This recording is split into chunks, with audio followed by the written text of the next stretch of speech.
Well, hello guys, me Arief and my partner Elshar.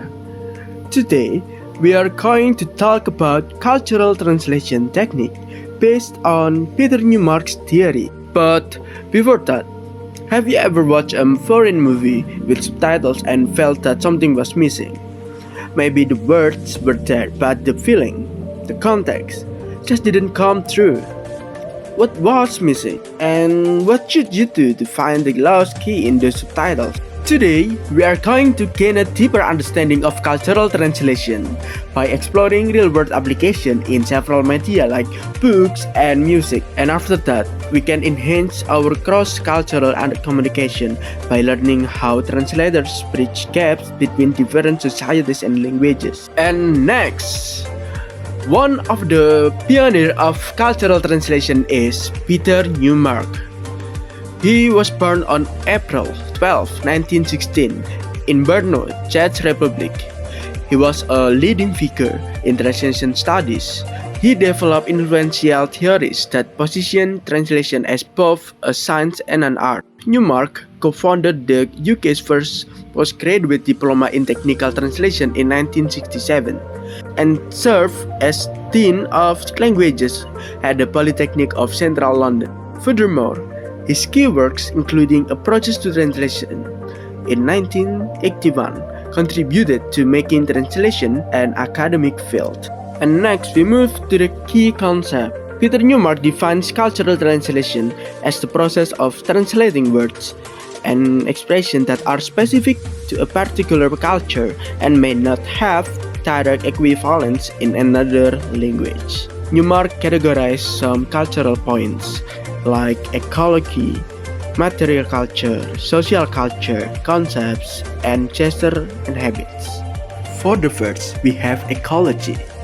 Newmark defines ecology as a cultural category in translation, referring to geographical and environmental terms that are specific to a region and often carry cultural significance. Furthermore, many ecological terms retain strong local associations and may require special translation approaches. Secondly, we have material culture. Newmark defines material culture, referring to tangible aspects of daily life such as food, clothing, and artifacts, which are deeply tied to national and cultural identity. These terms often pose translation challenges due to their cultural specificity and the varied translation strategies required. Thirdly, we have social culture. In social culture, Newmark defined it as aspects of society, for example, occupations, social places, and institutions that can be challenging to translate due to differences in meaning and connotation. Social class terms such as working class or proletariat carry historical and political connotations, making translation more complex. And next, we have concept. Newmark defines concept in cultural categories as ideas or artistic movements that can be either transferred or translated depending on the audience familiarity.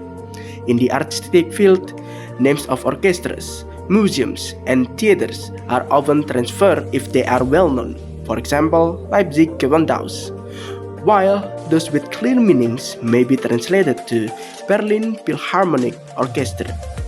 Lastly, we have gesture and habits.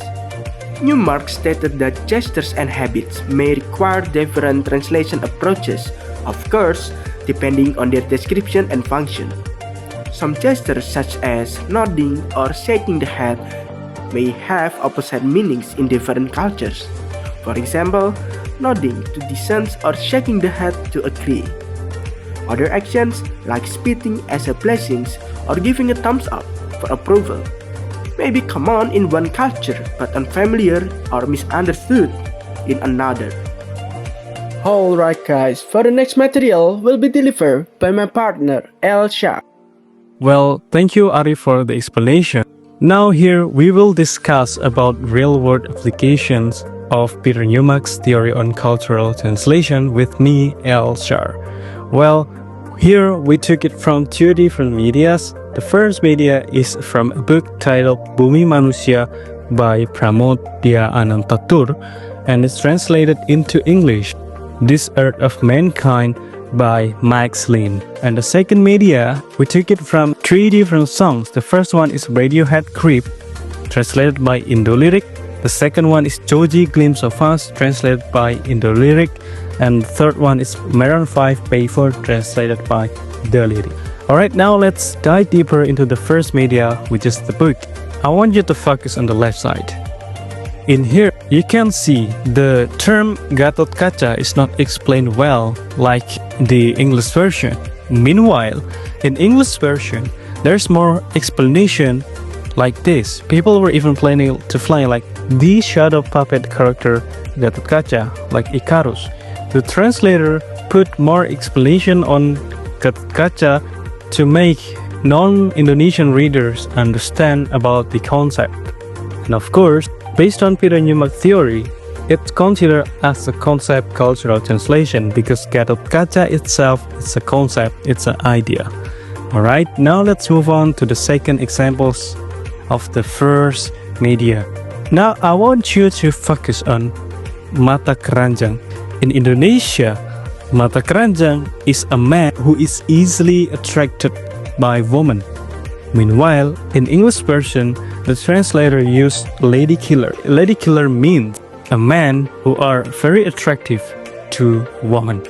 So there's a difference here, and this kind of cultural translation is considered as social cultural translation. Now let's move on the third real life application.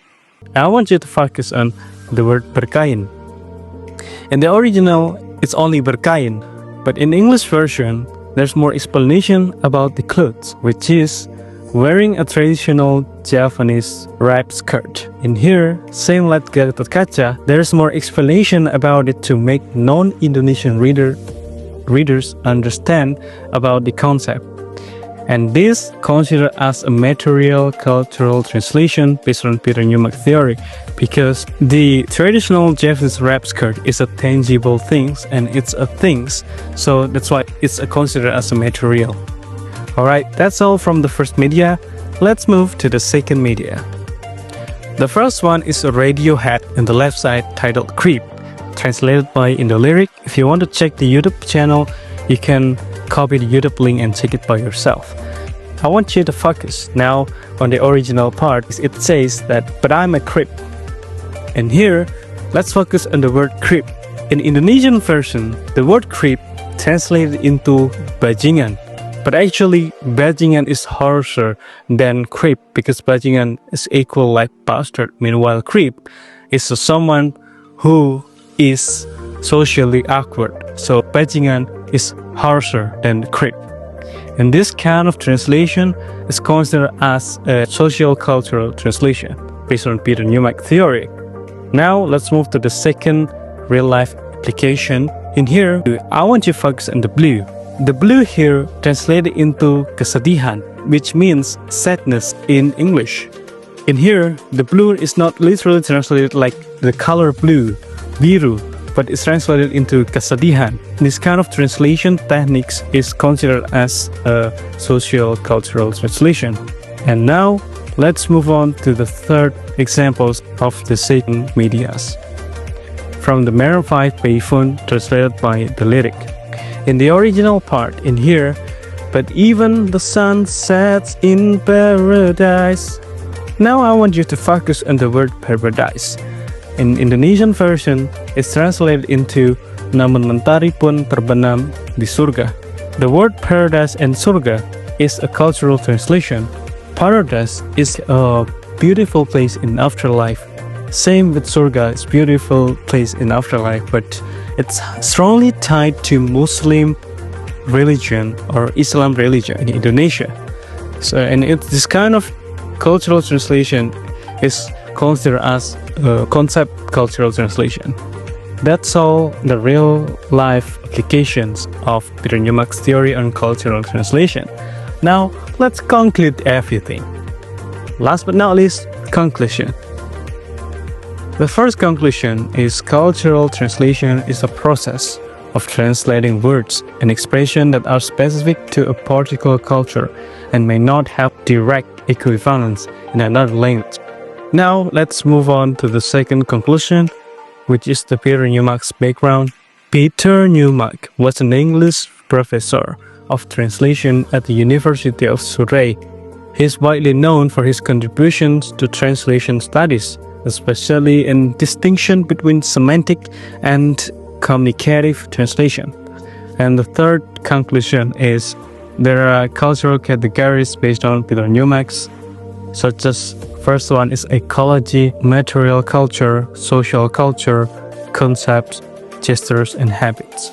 Well, now you already know about cultural translation based on Peter Newmark's theory.